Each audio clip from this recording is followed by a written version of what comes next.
I'm here in some pretty dense forestry because I'm trying to get to Hacksaw Ridge, a very important World War II historic site. I'll talk a little bit more when I get there and I can show you the actual ridge.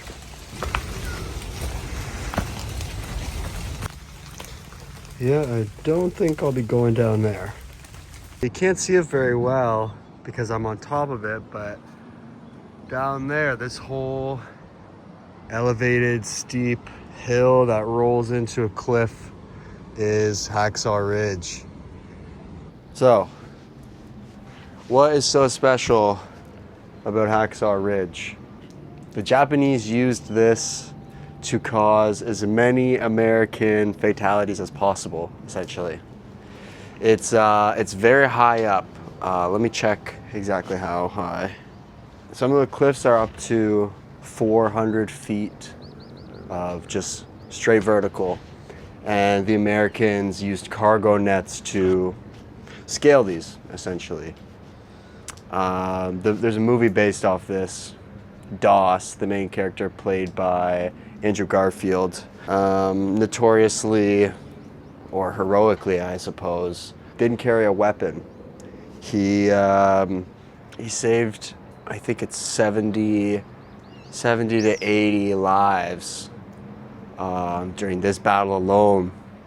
It's part of a greater battle known as the bloodiest battle, the Battle of Okinawa. And obviously I'm biased because I know history from a North American-centric point of view.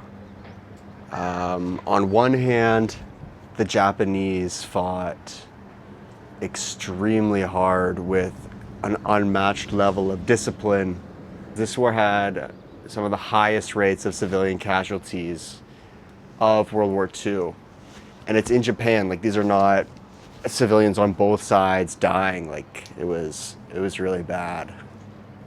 The sheer number of casualties is potentially what led Truman to deciding to use the atomic bomb on Japan and the second one. It feels weird being here knowing how gruesome and terrible it was, but then also being able to see how beautiful the landscape is.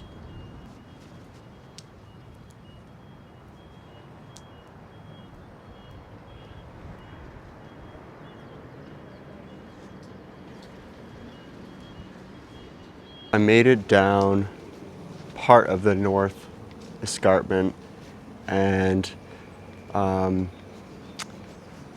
this exact wall of the escarpment is where the Americans made their final ascent to the top of the escarpment, and they cornered the Japanese in a tunnel and overcame the ridge. This here would have been one of the tunnels that the Japanese soldiers would be wading in to ambush Americans from.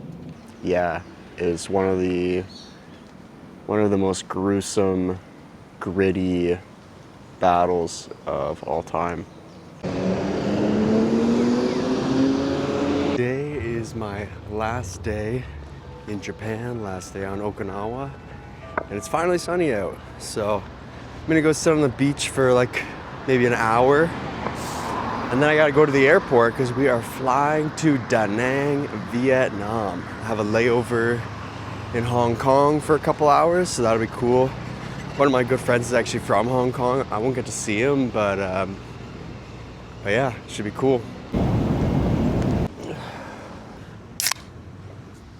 Hopefully I'm not covering it, but I'm here on Naha Beach, enjoying a little Red Bull cherry.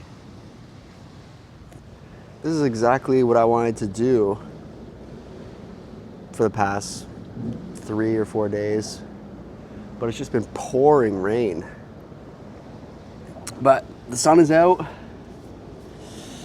I can't stay for very long though, unfortunately. I have to fly out at, when does the flight leave? The flight leaves just before 2 p.m. So I got to be at the airport 11:30, 12. I don't speak the language, so I got to get there nice and early. Just like a little temple up top there. I'm sure you can see it. I tried to frame it so you can see it, but I'm not sure how well I did because it's very bright. I haven't had that issue the entire time I've been on this island. I'm starting to sweat. It's only like 26 degrees, and in Vietnam there's gonna be another 10 degrees up from there. It's gonna be 34, 36, 38 degrees all the time. We're really gonna test the limits of Old Spice Sport Plus. I'm actually right under a major motorway. I'll show you when I stand up. But yeah, I'm excited for Vietnam. This definitely redeems the Okinawa trip. It was pretty gloomy. Yesterday really sucked. I wasn't in a great space around lunchtime. And yeah, it just like, it took 5 hours total. And I didn't get into the museum. I didn't get to go to the small island there where there's like cats that hang out or something, and there's like a couple beaches I wanted to see, and I didn't get to see any of that, so that was kind of a bummer. And it was just pouring rain the whole day too, so that sucked. But yeah, today redeems it, and I'm super excited for Vietnam. I think I'm really gonna like it there. Yeah, I'm sweating a fuck ton here. Highlights of Japan. Number 1, Monaka ice cream. Those things are fire. Literally the best thing ever. And then obviously I got to see some really cool shit too. And sushi, when I was in that little bar, drinking sake, eating sushi, smoking, that was awesome. The Japanese people are very, very kind. Very welcoming to tourists, at least in my experience, you know. I didn't face any rudeness for not being able to speak Japanese or anything like that. A lot of people knew bits and pieces of English too, which really helped because I think a lot of English-speaking people travel here. So yeah, I had a really amazing experience with customer service and people here just like willing to help. So that was really cool.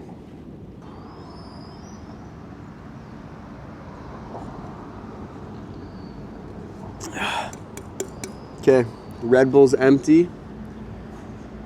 I'm gonna hang out here a bit longer, and then we're going off to the airport via Vietnam.